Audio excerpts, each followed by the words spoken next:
Hi everybody, this is Shauna. I wanted to make a video for you, for those of you who are following along with Operation Orchid Rehab. This is one of the orchids I bought about a week ago for 50% off. And if you want to get an orchid that maybe doesn't look so great and try to bring it back, I wanted to show you how to repot these guys to make them a little bit happier. So this is an Oncidium orchid. Didn't have a tag, so I'm not sure what kind it is. It's going to be a surprise when it blooms. But I've had this sitting in a pan of water for about a week. It was extremely dehydrated when I got it, and as you can see, it doesn't actually look that bad. So I think that may have done the trick. So anyway, I'm going to take it out of its pot and see what the roots look like.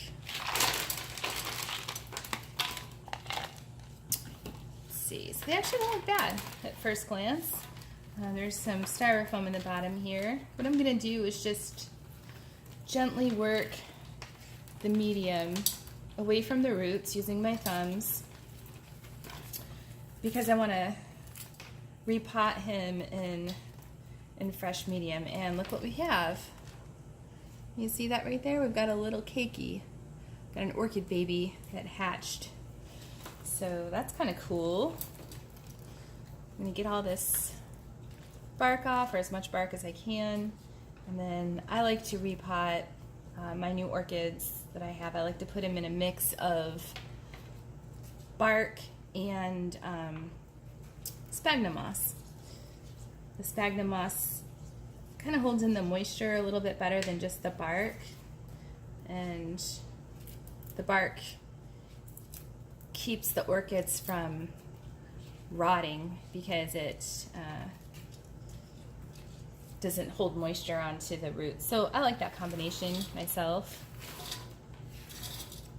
So here we go. Orchid roots look pretty good, which is exciting. I think this guy's going to be just fine. So I've got an orchid pot here. I like these ones because there's slats in the wood that allows air to get through to the roots. These are epiphytic orchids, so they like having air to their roots. They don't like being soggy.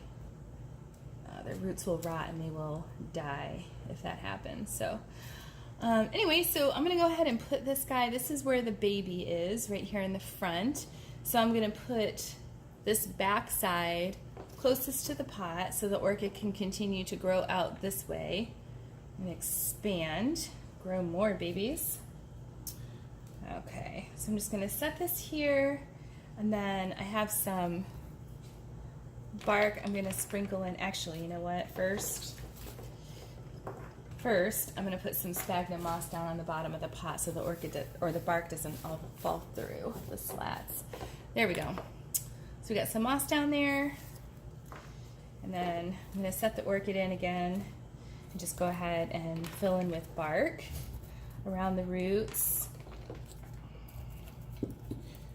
like that. This is just a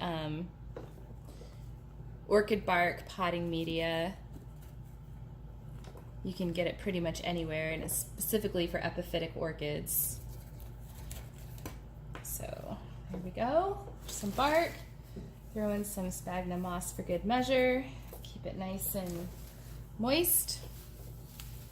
And I'm just tucking this in with my fingers. There's really no exact science to it.